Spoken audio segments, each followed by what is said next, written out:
Криночка. Ну, ребят, участвуйте отдельно. Участвуйте абсолютно отдельно. Каждый сам за себя.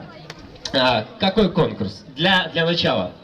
Итак, ребят, вам дается задание. Для этого мы специально вызвали вас на сцену пораньше, Да. чтобы у вас было время подготовиться к нему.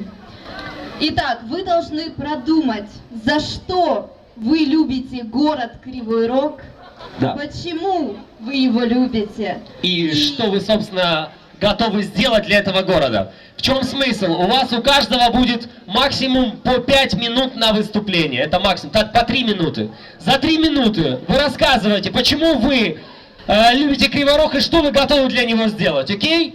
Это пока все задание. Пока готовьтесь. Все, я запомнил абсолютно каждого. Готовьтесь.